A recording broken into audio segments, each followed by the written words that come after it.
नमस्कार, the wire में आपका स्वागत है। मैं हूं आरफा खानम शेरवानी। अगले कुछ पलों में मैं आपके सामने कुछ शब्दों को पढ़ूंगी। उन शब्दों को सुनकर आपको बहुत अजीब लगेगा, इतना अजीब कि आप कहेंगे कि आरफा खानम शेरवानी क्या आज दीवानी हो गई हैं। ये शब्द हैं आपकी स्क्रीन के सामने। हम भारत के लोग भारत को एक संपूर्ण प्रभुत्व संपन्न समाजवादी धर्मनिरपेक्ष लोकतंत्रात्मक गणराज्य बनाने के लिए तथा उसके समस्त नागरिकों को सामाजिक, आर्थिक और राजनीतिक न्याय, विचार, अभिव्यक्ति, विश्वास, धर्म और उपासना की स्वतंत्रता, प्रतिष्ठा और अवसर की समता प्राप्त करने के लिए तथा उन सब में व्यक्ति की गरिमा और राष्ट्र की एकता और अखंडता सुनिश्चित करने वाली बंधुता बढ़ाने के लिए दृढ़ संकल्प होकर अपनी संविधान सभा में आज हम इस संविधान को अंगीकृत कर रहे हैं।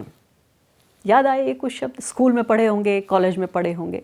ये बहुत पुरानी बात हो गई है। ये वो भारत है, उस संविधान की प्रस्तावना है जो हमारे राष्ट्र निर्माताओं ने महात्मा गांधी से लेकर डॉक्टर भीमराव अंबेडकर से लेकर मौलाना आज़ाद से लेकर जवाहरलाल नेहरू, वो तमाम लोग, वो हज़ारों लाखों लोग जिन्होंने भारत की आज़ादी में अपनी जान की बलि चढ़ा दी और दशकों का स्वतंत्रता संग्राम हुआ। उसके बाद हमें जो ये देश मिला, आज इस देश के तमाम जो बुनियादी मूल्य हैं, उसके संविधान की प्रस्तावना की, तमाम तरह के लोकतांत्रिक मूल्यों की धज्जियां उड़ाई जा रही हैं सरेआम सड़कों पर, उन लोगों के जरिए, वो लोग जिनके ऊपर ये जिम्मेदारी है कि वो इस संविधान की रक्षा करें।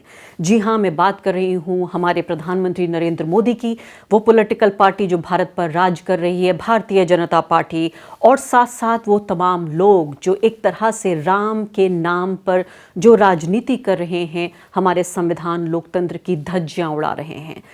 एक आस्था जो कि हमारे संविधान के मुताबिक एक तरह से देखा जाए तो पूरी तरीके से एक निजी मामला है, एक प्राइवेट अफेयर है। उसको आप देखें तो टीवी स्क्रीन पर देखिए तो रामलीला चल रही है।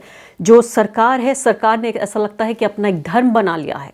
संविधान के मुताबिक हमारे संविधान में लिखा है कि सरकार का कोई धर्म नहीं है, वो तमाम धर्मों को बराबर तरीके से देखेगी। बार बार इसमें देखिए आप जिन शब्दों का इस्तेमाल किया गया है, संपूर्ण प्रभुत्व संपन्न समाजवादी पंथ निरपेक्ष लोकतंत्रात्मक गणराज्य, और उन शब्दों पर ध्यान दिलाना चाहती हूँ जिसमें न्याय, स्वतंत्रता, समता, बंधुता, इनमें से कोई भी ऐसी चीज़ नहीं है आज जो जिस सरकार को हमने चुन के भेजा है इस संविधान की रक्षा करने के लिए, उनके मूल्यों को आगे बढ़ाने के लिए, गहराई तक पैवस्त करने के लिए, जो इन सब को कर रहा हो। और इसी पूरे माहौल में, इस पूरी रामलीला में, इस पूरे उत्सव में एक ऐसी पॉलिटिकल पार्टी, एक ऐसा नेता है जो चल पड़ा है और कहता है वो न्याय दिलाएगा। राहुल गांधी ने अपनी न्याय यात्रा शुरू कर दी है और तमाम तरह के सवाल ये पैदा हो रहे हैं कि मंदिर के इस पूरे उत्सव और इस पूरे सीजन में राहुल गांधी की न्याय, प्रभुता, बंधुता, इन तमाम शब्दों को आखिर कौन सुनेगा? क्या वाकई राहुल गांधी जो करने जा रहे हैं वो किसी दीवाने का ख्वाब है? अब राहुल गांधी का जो पूरा प्लान है, इसको आप समझिए कि वो क्या करना चाहते हैं। अगले 2 महीनों तक, चुनाव से ठीक पहले इतना ही समय बाकी है, तमाम तरह के राजनीतिक और चुनावी सवाल जो हैं वो भी उनका पीछा कर रहे हैं। राहुल गांधी ने इम्फाल में जो एक ख़ास बात कही है, उन्होंने ये कहा कि तमाम तरह की नाइंसाफ़ियों से होकर देश गुजर रहा है, नफ़रत फैल रही है, पिछड़ों के साथ तमाम तरह की ज़्यादतियाँ हो रही हैं। ये सुनिए। A period of great injustice in India, social, economic and political injustice. Injustice against the people of Manipur, the traditions of Manipur, but also injustice across the nation. Economically, monopolies are being built. Few people are getting access to all the wealth of the country. 1 or 2 businesses have their fingers in everything, and the large majority of businesses, small and medium businesses, are being destroyed. Huge levels of unemployment, massive price rise is what the whole of India is facing. On the social side, the large mass of India's people, the lower castes, Dalits, tribals, simply do not have a say in the governance system of the country. I have given example upon example of how the large mass of our people are excluded from the political system, from the governance system. So these are the issues that the Bharat Chodo Nyaya Yatra is going to raise. But this is less about us and more about you. Bharat जोड़ो यात्रा में हम सुबह शुरू करते थे, 6 बजे शुरू करते थे और 7 बजे रात तक हम चलते थे. हमारा भाषण 20-25 मिनट का होता था. शाम को हमारा एक भाषण होता था, मगर 7-8 घंटे हम आपकी बात सुनते थे, किसानों की, मजदूरों की, छोटे दुकानदारों की, महिलाओं की, युवाओं की. और यही इस यात्रा का लक्ष्य है. हम ज्यादा बोलना नहीं चाहते हैं, हम आपको अपनी मन की बात नहीं बताना चाहते हैं, हम आपकी मन की बात सुनना चाहते हैं, आपका दर्द समझना चाहते हैं और आपके साथ हिंदुस्तान का अगला जो विजन होगा, हिंसा का नहीं, नफरत का नहीं, मोनोपोलीज का नहीं,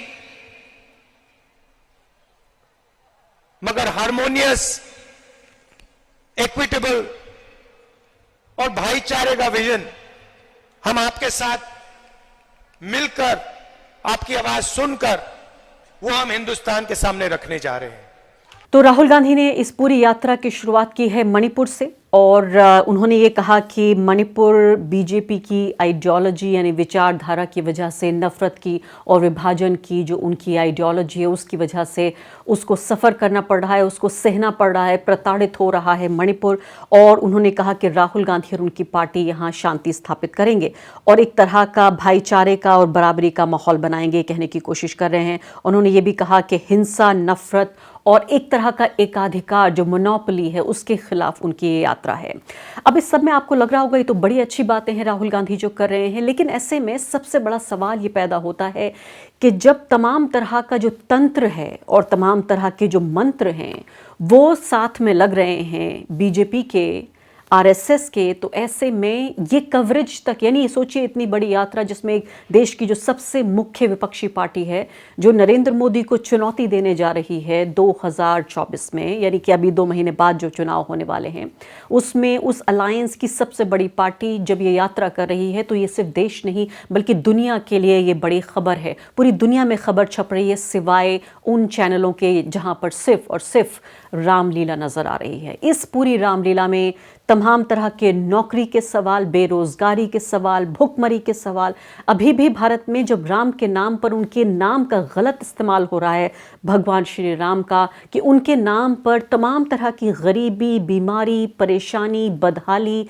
बेरोजगारी, जो बोलने की आज़ादी का अधिकार है, जो पत्रकारों का गला दबाया जा रहा है, लोकतंत्र की जो हत्या हो रही है, संविधान की धज्जियां उड़ाई जा रही हैं, उस सब को एक बड़ी सी राम नामी चादर उड़ाकर लोगों को पूरे तरीके से अफीम देकर उन्हें नशे में मदमस्त किया जा रहा है. आप देखिए अपने चारों तरफ, अगर गांव में रहते हैं आप तब भी देखिए, शहरों में देखिए आपके RWAs किस तरह के कार्यक्रम आयोजित कर रहे हैं. ऐसा नहीं लगता एक पड़ोसी को दूसरे पड़ोसी से मन मुटाव करने की ये पूरी जो कोशिश है, उसी के बीच, उसी नफरत के बीच में एक पूरा जो द्वंद्व छाया हुआ है उसके बीच में राहुल गांधी का रोड शो निकल रहा है. वो बसें गुजर रही हैं जो कहती हैं कि भारत में भाईचारा बढ़ाना चाहती हैं, हम नफरत और साथ ही जो विभाजनकारी राजनीति है और एकाधिकार की मोनोपोली जो बन रही है उसको तोड़ना चाहते हैं. तो राहुल गांधी ने यहाँ ये बात कही और इसके अलावा उन्होंने ये भी कहा, इस बात की आलोचना की कि क्यों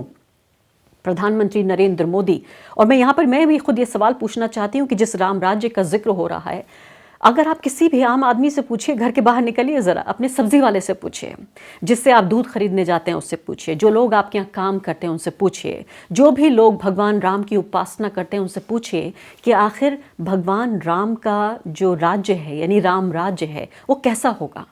वो 2 शब्दों में एक बात कहते हैं, वही कहते हैं कि एक ऐसा राज्य होगा जहाँ सबको इंसाफ मिलेगा, कोई भ्रष्टाचार नहीं होगा और सब बराबरी से रहेंगे। आज भारत में इनमें से कोई चीज़ नहीं हो रही है, सिर्फ मज़हब के नाम पर अफीम लोगों को दी जा रही है। और इसीलिए बहुत अहम है कि इस तरह की जो यात्रा है, कम से कम मैं कहती हूँ कि अगर ये पूरे अंधियारे आसमान में अगर एक दीप जलाने का काम भी कर रही है तो शायद फिर भी मैं इसको अहम मानती हूँ। तो सवाल यहाँ पर उठता है, जायज़ सवाल है जो राहुल गांधी कह रहे हैं कि आखिर क्यों नरेंद्र मोदी अब तक मणिपुर नहीं गए? क्या राम राज्य के तहत या भारत राज्य के तहत क्या मणिपुर की सीमाएं अब नहीं आती? क्या वहाँ के लोग अब भारतीय नहीं कहलाए जाते? उनके साथ जिस तरह से ज्यादती हो रही है, हफ्तों नहीं महीनों गुजर चुके हैं, हर कुछ दिनों बाद वहाँ नई चिंगारी उमड़ पड़ती है और फिर नए सिरे से हम देखते हैं अशांति फैल जाती है। पूरा का पूरा जो शासन की पूरी मशीनरी है, पूरा गवर्नेंस की जो पूरा स्ट्रक्चर है, वो ध्वस्त हो चुका है। और लेकिन इस बारे में कोई बात नहीं करेगा कि आखिर मणिपुर में क्या हो रहा है। अपने मुंह से नरेंद्र मोदी जी ने उस राज्य का नाम नहीं लिया है जिस राज्य में हमने देखा महिलाओं को बाकायदा निर्वस्त्र नंगा उनको घुमाया गया, क्योंकि 2 समुदाय में इतनी नफरत फैल गई है जिसको राहुल गांधी कह रहे हैं कि सब कुछ बीजेपी की देन है। अब आप देखिए, अगला जो सवाल पैदा हो रहा है वो ये कि क्या ये राजनीति सिर्फ मंदिर बनाने की राजनीति है या ये मस्जिद ढाने की राजनीति है? इसको जरूरी है समझना कि क्या सिर्फ मंदिर बनाने की यानी कंस्ट्रक्शन की राजनीति है या डिस्ट्रक्शन की राजनीति। अब ये अगला आप बयान देखिए, यहाँ पर ये कह रहे हैं यहाँ पर अनंत कुमार हेगड़े जो स्टार मेंबर ऑफ पार्लियामेंट हैं कर्नाटका से बीजेपी के, वो कह रहे हैं कि बाबरी मस्जिद को ढाया जाना, the destruction of Bhatkal mosque is guaranteed like Babri मस्जिद। जैसे बाबरी मस्जिद को ढाया गया था वैसे ही गारंटी हम आप दे रहे हैं आपको कि ये भटकल की इस मस्जिद को ढाया जाएगा। और ये फैसला अनंत कुमार हेगड़े का नहीं है, ये फैसला है हिंदू समाज का। इस व्यक्ति के खिलाफ मुकदमा भी दर्ज कर लिया गया है। लेकिन आप ये सोचिए कि यही जो चेहरा है, यही जो बयान है, यही जो जहर के तीर हैं, यही भाजपा की राजनीति है, यही भाजपा का असली चेहरा है। आपको कुछ भी बताने और समझाने की कोशिश हो, ये मंदिर बनाने की नहीं, ये मस्जिद गिराने की राजनीति है। क्योंकि जिस तरह का पूरा जश्न, और ये पूरा जश्न ये हिंसा से ही उपजा हुआ जश्न है, जहां एक समुदाय उसके अधिकार, उसकी आज़ादी को दबाकर ही दूसरे समुदाय को इस बात के खाम ख्याली, इस बात का एक इल्यूजन देने की कोशिश हो रही है कि देखिए अब आप ऊपर पहुंच गए हैं, आप सर्वोपरि हो गए हैं। और ये तभी मुमकिन हो पाएगा जब बाकी लोग नीचे दब जाएंगे, आपके नीचे दबे रहेंगे, जमींदोज हो जाएंगे। ಅದ್ರ ಜೊತೆ ಭಟ್ಕಳದ ಚಿನ್ನದ ಪಳ್ಳಿನೂ ಇದೆ. ನಮಗೇನು ಮುಲಾಜಿಲ್ಲ, ಪತ್ರಿಕೆಯವರು ನೇರವಾಗಿ ಬರ್ಕಡ್ರಿ, ಇದನ್ನ ಥ್ರೆಟ್ ಅಂತ ಬೇಕಾದ್ರೂ ಅನ್ಕಳ್ರಿ. ಕೆಲವು ಮಂದಿ ಏನೂ ತೊಂದರೆ ಇಲ್ಲ, ಮಾಡೋದು ಗ್ಯಾರಂಟಿಯೇ. ಇದು ಹಿಂದೂ ಸಮಾಜದ ತೀರ್ಮಾನ, ಅನಂತ್ ಕುಮಾರ್ ಹೆಗಡೆಯ ತೀರ್ಮಾನ ಅಲ್ಲ, ಇದು ಹಿಂದೂ ಸಮಾಜದ ತೀರ್ಮಾನ. ಸಿರಸಿಯ ವಿಜಯ ವಿಠಲ ದೇವಸ್ಥಾನ, ಇವತ್ತು ಸಿಪಿ ಬಜಾರದಲ್ಲಿರ್ತಕ್ಕಂಥ ಮಸೀದಿ ಏನಿದೆ ದೊಡ್ಡದು, ಅದು ವಿಜಯ ವಿಠಲ ದೇವಸ್ಥಾನ. और हर किसी से सवाल पूछा जा रहा है, जहां जहां निमंत्रण भेजे जा रहे हैं और जहां जहां निमंत्रण नहीं भेजे जा रहे हैं। कांग्रेस पार्टी ने बहुत ही साहसिक फैसला करते हुए, बहुत ही बहादुरी का फैसला करते हुए, ऐसे वक्त में जबकि मंदिर को लेकर ये राजनीति हो रही हो कि अगर आप उसके खिलाफ बीजेपी की इस पूरा जो तमाशा उन्होंने खड़ा किया है एक अधूरे मंदिर की प्राण प्रतिष्ठा या इनॉग्रेशन को लेकर, ये उन्होंने जो पूरा तमाशा अपने इर्द गिर्द खड़ा किया है, वो जाहिर है हम जब आप भी समझते हैं, मैं भी समझती हूँ कि सीधे तौर पर ये चुनावी पूरा हथकंडा और चुनावी एजेंडा है। अखिलेश यादव ने जवाब दिया कि इस प्राण प्रतिष्ठा के बाद वो हिस्सा लेंगे, अपने परिवार के साथ जाएंगे। लेकिन कांग्रेस पार्टी ने सीधे तौर पर खारिज कर दिया इस निमंत्रण को और कहा कि भारत में जो धर्म है वो निजी मामला है। आरएसएस और बीजेपी ने काफ़ी दिनों से इसको एक पॉलिटिकल प्रोजेक्ट के तौर पर बनाने की कोशिश की है। जो मंदिर अयोध्या में है उसको लेकर और जो इनॉग्रेशन है एक अधूरे मंदिर की, जो प्राण प्रतिष्ठा का इन्विटेशन तमाम लोगों को दिया जा रहा है, वो सिर्फ और सिर्फ चुनावी फ़ायदे के लिए दिया जा रहा है। यही सवाल जब कांग्रेस पार्टी के नेता कन्हैया कुमार से पूछा गया कि क्या वाकई कांग्रेस पार्टी हिंदू विरोधी है, राम विरोधी है, तो आइए देखते हैं उन्होंने क्या जवाब दिया। मैं सिर्फ आपको इस पर एक ही बात कहना चाहता हूँ, कांग्रेस पार्टी किसी भी धर्म के खिलाफ नहीं है, किसी भी धार्मिक आयोजन के खिलाफ नहीं है, किसी भी धार्मिक भक्ति भाव भावना के खिलाफ नहीं है। कांग्रेस पार्टी सर्वधर्म समभाव में विश्वास रखती है और आज से नहीं, यही बात गांधी जी कहते आए, रघुपति राघव राजा राम, पतित पावन सीताराम, ईश्वर अल्लाह तेरो नाम, सबको सन्मति दे भगवान। सबको, मोदी जी वाला नहीं, सबका साथ सिर्फ कहने के लिए, सबको सन्मति दे भगवान। तो कांग्रेस पार्टी किसी भी धार्मिक आयोजन का विरोध नहीं करती है। जहां तक निमंत्रण की बात है, भाई हम लोग तो गाना सुनते थे ना, चलो बुलावा आया है, माता ने बुलाया है। भगवान जब आप बुलाते हैं आपको, भगवान जब आपको जो है ऐसी परिस्थिति पैदा करके देते हैं जीवन में, तो आप जाते हैं ईश्वर से मिलने के लिए। किसी निमंत्रण, किसी का शादी है क्या? ऐसा तो नहीं है कि जय शाह का जो है ब्याह हो रहा है और सबको जो है निमंत्रण बंटवा रहे हो अमित शाह, ऐसा तो नहीं है। तो वो कौन होते हैं भाई? वो तो भगवान के पास हम भक्त हैं। और एक बात और बताइए, मैं तो वहां से आता हूं, मेरी दादी कहती थी मन चंगा तो कठौती में गंगा। एक बूंद जो है गंगा जल, पानी को गंगा जल मान करके और आप पवित्रता का मंत्र पढ़ के वही गंगा हो जाती थी और आप शुद्ध हो जाते थे। तो कहती, मेरी दादी तो कहती थी मन मंदिर में ईश्वर का निवास होता है। ईश्वर आपके व्यक्तिगत आस्था का चीज है, प्रदर्शन का विषय नहीं है। लेकिन वो कर रहे हैं, उसके पीछे सबको मालूम है, सब जानते हैं, आप सब जानते हैं, पूरा देश जानता है। किसी साधारण व्यक्ति से पूछ लीजिए, वो आपको बता देगा कि आनन फानन में ये इसलिए हो रहा है कि चुनाव है। ठीक बात है। तो वो एक 22 तारीख के राजनीतिक कार्यक्रम में पार्टी ने आग्रह पूर्वक मना किया है कि राजनीतिक कार्यक्रम में नहीं जा रहे हैं। मंदिर जाएंगे, क्यों नहीं जाएंगे, जा रहे हैं। इस यात्रा के दौरान ही आप देखिएगा कि हम हजारों सैकड़ों मंदिरों में जाएंगे, गुरुद्वारों में जाएंगे, मस्जिदों में जाएंगे, चर्चों में जाएंगे, क्यों नहीं जाएंगे। कांग्रेस पार्टी जो है कोई एथीस्ट पार्टी नहीं है कि जो है मंदिर का विरोध करेगी या किसी भी धार्मिक अनुष्ठान का विरोध करेगी। कांग्रेस पार्टी जो है सब धर्म की पार्टी है और सब धर्म के नेता थे। कांग्रेस पार्टी के पहले कैबिनेट आप देख लीजिए नेहरू जी का, उसमें श्यामा प्रसाद मुखर्जी भी थे, अंबेडकर जी भी थे और मौलाना अबुल कलाम आजाद भी थे, जॉन मथाई भी थे। कांग्रेस पार्टी ने किसी भी धर्म को अलग नहीं किया। इसीलिए मैं आपको बता देता हूं, सिर्फ कांग्रेस पार्टी भारत जोड़ो न्याय यात्रा कर सकती है, क्योंकि कांग्रेस पार्टी सबकी पार्टी है, कोई दूसरी पार्टी नहीं कर सकती है। हम इम्फाल से यात्रा शुरू किए हैं और यहाँ जो है सेनापति तक आ गए हैं, हम आ गए हैं और कोई कंकड़ भी हमारे ऊपर नहीं फेंका है, क्योंकि ये कांग्रेस पार्टी है। दूसरी पार्टी जो है एक पहचान के आधार पे, एक क्षेत्र के आधार पे सिमटी रहती है। कांग्रेस पार्टी की विचारधारा सार्वभौमिक है, सबको साथ लेकर चलने वाली है, सर्वधर्म समभाव वाली है। तो सिर्फ 22 तारीख के निमंत्रण पे सारा बहस केंद्रित मत कीजिए, वो एक राजनीतिक कार्यक्रम है। और इस दौरान राहुल गांधी जब अपना काफिला लेके निकले हैं तो राहत इंदौरी साहब का ये शेर मुझे याद आ गया, अंदर का जहर चूम लिया धुल के आ गए, कितने शरीफ लोग थे सब खुल के आ गए। मिलिंद देवड़ा, उन्होंने कांग्रेस पार्टी छोड़ दी है। साउथ मुंबई के अच्छे खासे बड़े नेता माने जाते रहे हैं और ऐसे लोग हैं जिनका पूरा परिवार 50 साल से भी ज़्यादा रहा है कांग्रेस पार्टी के साथ। तो आप ये सोचिए ऐसे दौर में बड़ी से बड़ी मुश्किलें ये भी आ रही हैं एक तरह की इमेज के लिए। कोई बहुत बड़े मास लीडर नहीं थे, लेकिन फिर भी एक बड़े ऐसे नेता का जाना जो कि 2 जनरेशन से भी ज़्यादा कांग्रेस पार्टी के साथ रहा हो, खुद कह रहा है कि 50 साल से भी ज़्यादा पुराना रिश्ता हमारा टूट रहा है। एक तरह की चुनौती तो है ही, एक के बाद एक जिस तरह से वो अवसरवादी लोग जिनके सामने विचारधारा कोई मायने ही नहीं रखती, संविधान, लोकतांत्रिक मूल्य, ये सब इसके कोई मायने नहीं है, सिर्फ और सिर्फ मायने रखती है तो राजनीतिक सियासी खुदगर्जी। तो बहुत बड़े चैलेंजेस हैं राहुल गांधी के सामने जब ये पूरी न्याय यात्रा लेकर निकले हैं कि क्या कांग्रेस पार्टी को एक रख पाएंगे। उससे भी बड़ा सवाल है कि इतना बड़ा रोड शो जब ये कर रहे हैं तो साफ तौर पर जो इंडिया अलायंस है कि क्या इसको लेकर एक एकजुटता का कोई प्रदर्शन, क्या ये यात्रा सिर्फ कांग्रेस पार्टी की या राहुल गांधी की एक निजी यात्रा बन के रह जाएगी, या वाकई जो इंडिया अलायंस है उसको एक साथ एक मंच पर लाने का काम क्यों नहीं किया जा सकता था। बहुत बड़े बड़े सवाल हैं जिनका आने वाले 2 महीने में राहुल गांधी को सामना करना पड़ेगा। इन 2 महीने में राहुल गांधी मणिपुर से लेकर महाराष्ट्र तक की यात्रा करेंगे।